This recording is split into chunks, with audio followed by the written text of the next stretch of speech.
What if the weakness you so carefully hide, the flaw you build walls around, is the true source of your greatest strength? We are taught from a young age to project an image of invincibility, to put on the armor. In the world I came from, the volatile landscape of technology and entrepreneurship, any admission of doubt was seen as blood in the water. You were expected to be a titan, unburdened by fear, uncertainty, or failure. I lived that life for decades. I built companies. I won deals. I amassed the symbols of success. But inside, I was hauling the immense weight of my own secrets. The secret fear of not being good enough. The secret anxiety that the entire structure I'd built was a house of cards. The secret shame of the mistakes I'd made and buried instead of examining. Every unacknowledged error, every hidden insecurity, was another stone in my pack. Externally, I looked strong. Internally, I was being crushed by the load. This is the paradox of the iron mind. We think it is forged by denying weakness, by pretending it doesn't exist. The reality is the opposite. An iron mind, a true inner citadel, is built upon the foundation of radical honesty. It is forged in the fire of self-examination. Admitting your flaws is not surrender. It is the first strategic move in building a life of genuine strength and tranquility. It's the moment you stop fighting a war on two fronts, one against the world and a secret, more exhausting one against yourself. The Stoics understood this not as a moral failing, but as a logical error. To ignore a fault in your own reasoning is like a ship's captain ignoring a crack in the hull because they don't want to admit the ship is imperfect. The outcome is inevitable. The philosopher Emperor Marcus Aurelius wrote, "If someone is able to show me that what I think or do is not right, I will happily change, for I seek the truth, by which no one was ever truly harmed." Think about the sheer amount of energy you expend every day maintaining a facade.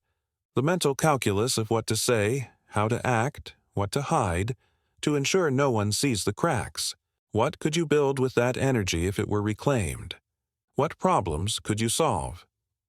A young man I mentored, a brilliant programmer, was terrified of his colleagues discovering he didn't understand a new coding language.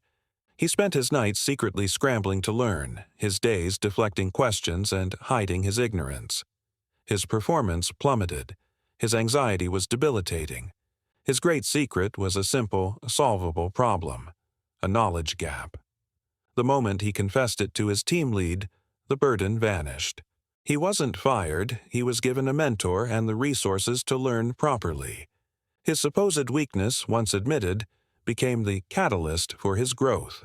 So, I ask you, what is the weight of your secrets costing you? Are you the captain of your ship, or a prisoner to the image of a perfect vessel?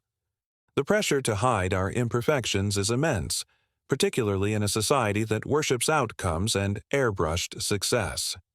We see the curated highlight reels of others and mistake them for the full story. For men, this pressure is often amplified. We're handed a script of stoicism, the silent, strong type who just handles it. But this is a gross misinterpretation of true stoicism. The ancient Stoics were not emotionless statues, they were emotional surgeons.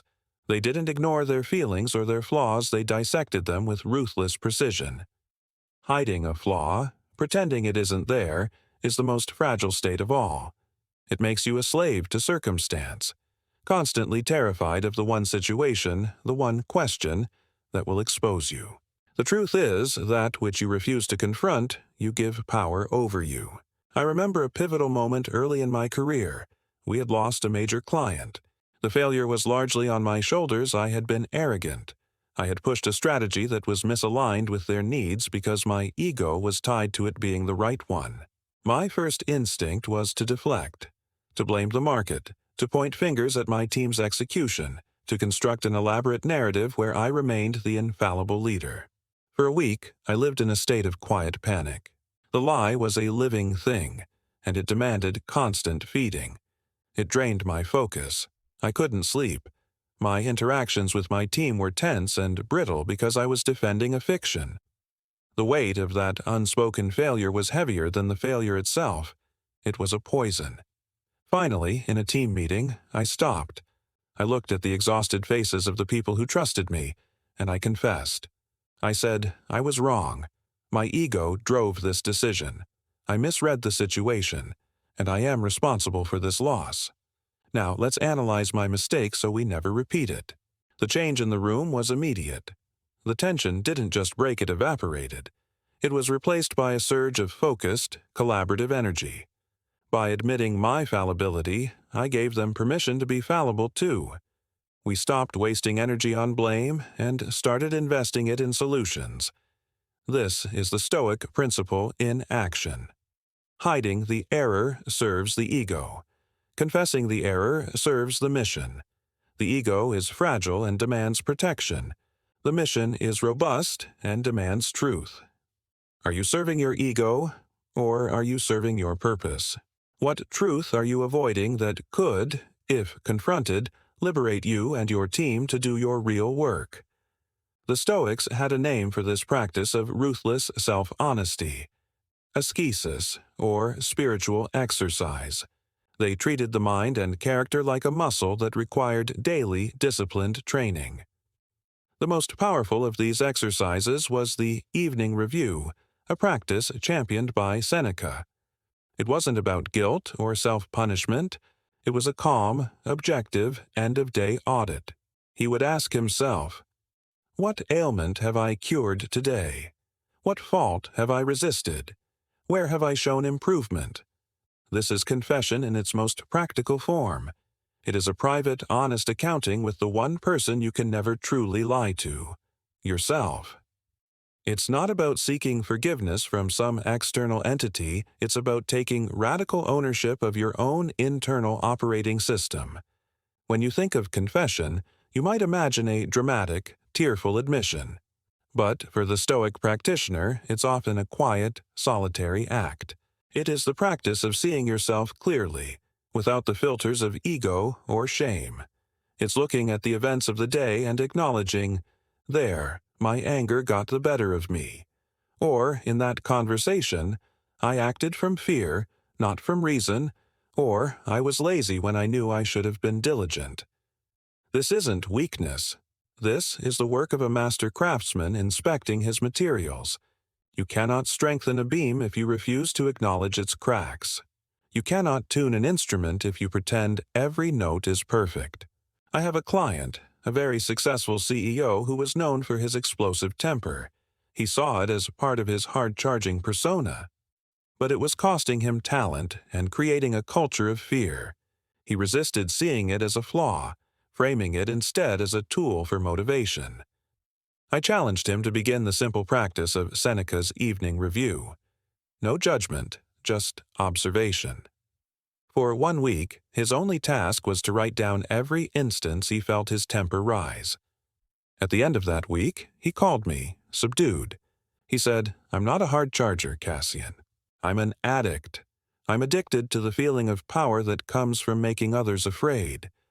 That single moment of honest, private confession changed everything.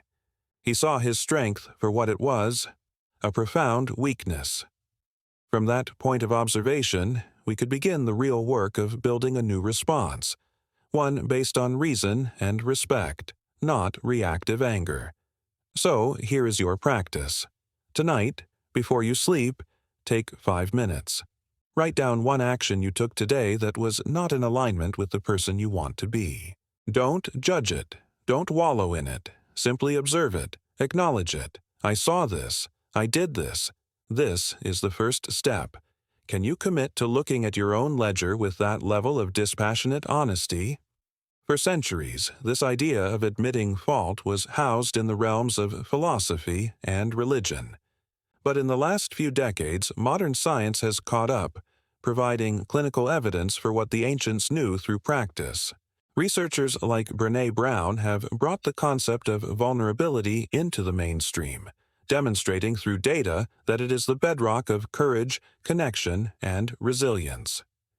This isn't about oversharing your every anxiety on social media. That's not vulnerability, it's often just a bid for attention.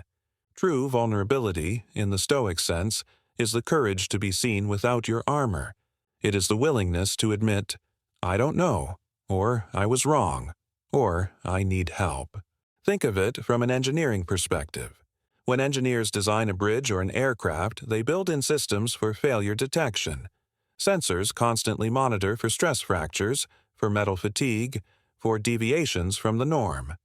The system's strength isn't in its pretense of being indestructible.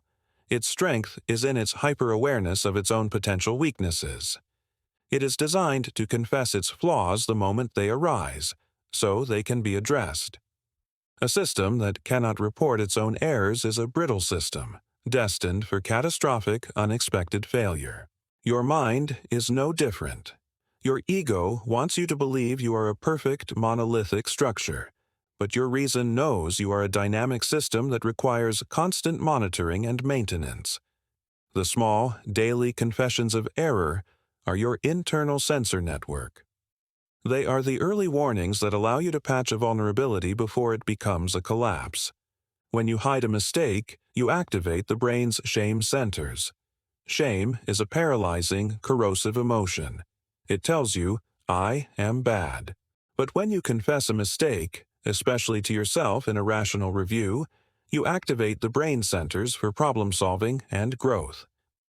The message changes from, I am bad, to I did something that was ineffective, and now I can learn from it.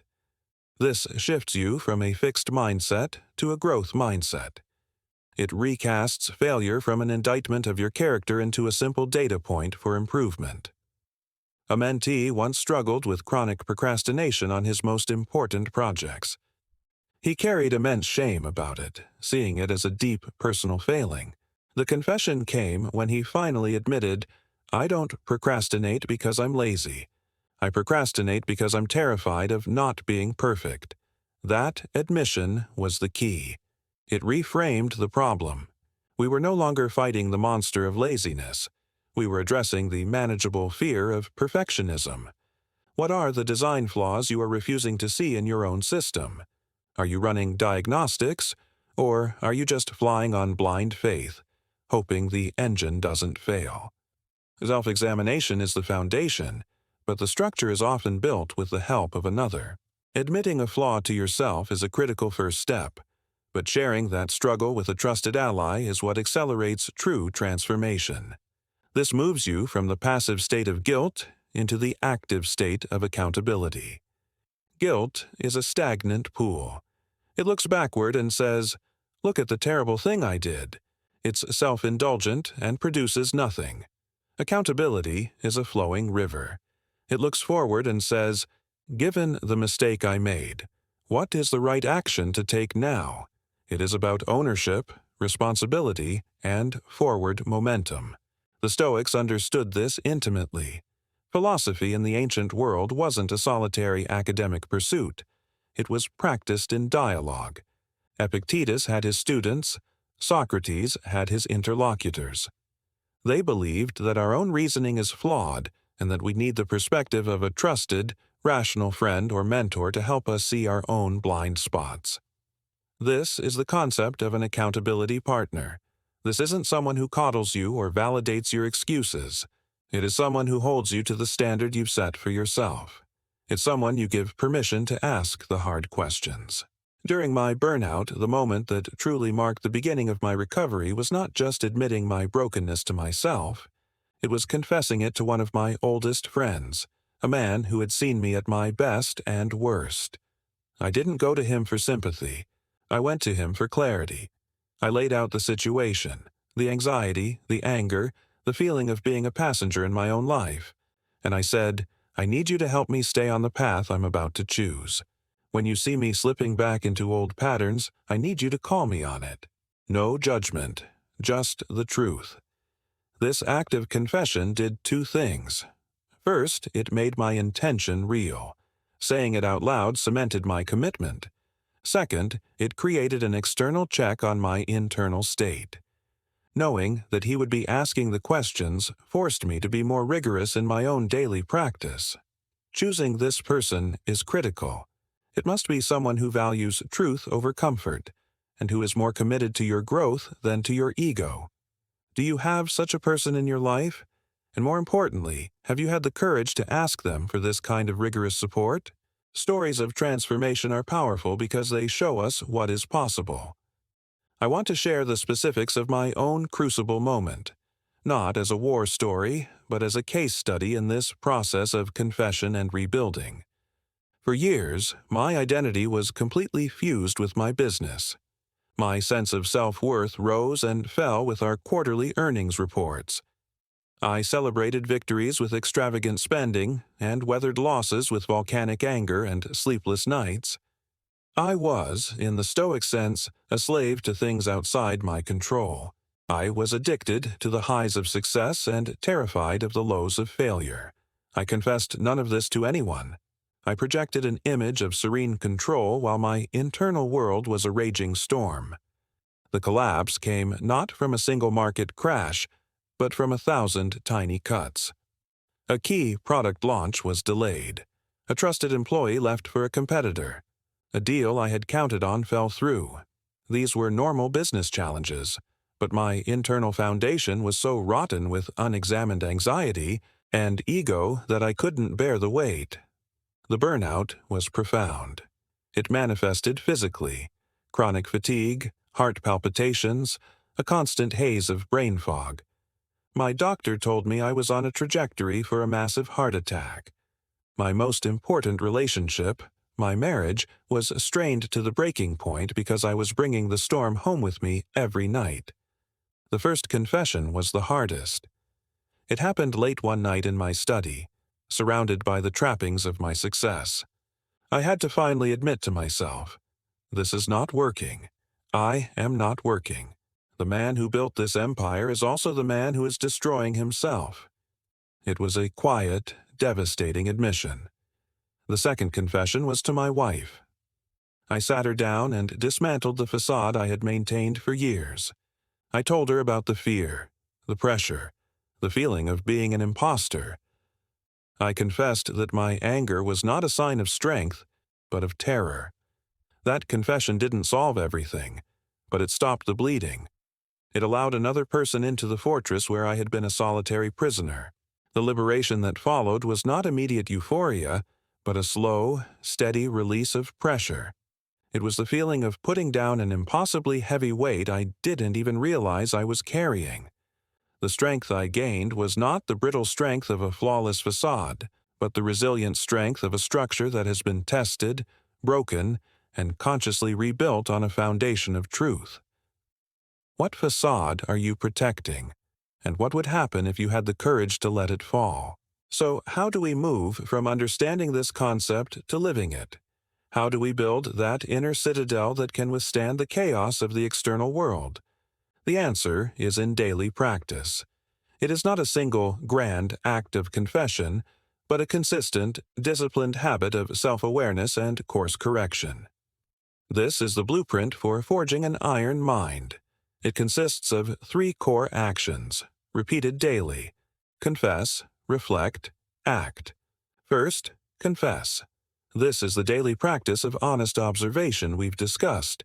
It is your evening review, your private accounting. You look at your day and identify one moment where you fell short of your own principles, where you let an external event dictate your internal state, where you acted out of fear, anger, or ego instead of reason. You write it down. You name it. You look it squarely in the face without judgment. This is not about shame, it is about data collection. You are simply acknowledging the raw material you have to work with. Second, reflect.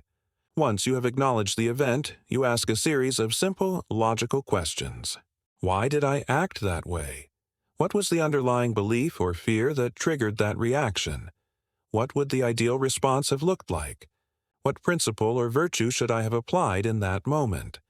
This reflection is where you draw the blueprint for the new structure. You are not just identifying the crack, you are analyzing why the crack appeared and designing a better support. This turns a moment of failure into a lesson in mental architecture. Third, act. This is where confession and reflection become strength. Based on your reflection, you decide on one small, concrete action you will take tomorrow to reinforce that weaker area. If you confess to reacting with anger to a colleague, your action might be to practice pausing for 3 seconds before responding in any tense conversation. If you confess to procrastinating out of fear, your action might be to tackle your most dreaded task for just 15 minutes first thing in the morning. The action must be specific, measurable, and immediate. It is the mixing of the mortar and the laying of the brick. Confess, reflect, act, and then, the next day, you repeat the process. This is how the fortress is built. Not overnight in a fit of inspiration, but brick by brick, day by day, through disciplined practice. Each cycle makes the foundation a little deeper, the walls a little thicker. This is not a path of perfection, it is a path of progress. Are you ready to stop wishing for an iron mind and start the daily work of building one? The journey to an iron mind is a personal one, but it is not one you have to walk alone. The principles are ancient, but their power is renewed every time one of us chooses to apply them. The work is difficult, but the reward, a state of inner peace and resilience that is not dependent on external circumstances, is the greatest prize life can offer. You have the blueprint. You have the tools. The only variable is your willingness to do the work. The strength you seek is not out there to be found, it is within you, waiting to be forged through the fires of honest self-examination and deliberate action. We've talked about the weight of secrets and the liberation of confession. We've seen how the Stoics used self-review not as a tool for shame, but as a strategy for growth. We've connected this ancient wisdom to modern science and laid out a practical, daily blueprint for building your inner citadel. Now, the work passes to you. The most powerful insights often come when we see our own struggles reflected in the stories of others. It reminds us that we are not alone in the fight. So, I invite you to make this a space of collective strength. Drop a comment below and share one area where you have grown stronger by admitting a flaw. It doesn't need to be a grand narrative. It can be a small, honest victory. Your story might be the spark that helps someone else begin their own journey of rebuilding. Your courage could beget courage in another. That is how we strengthen not only ourselves, but the community around us. If you are committed to this path and want more practical blueprints for forging mental strength, for transforming your mind from a chaotic reactor into a deliberate creator, then hit the subscribe button and join us in the forge. The work is just beginning.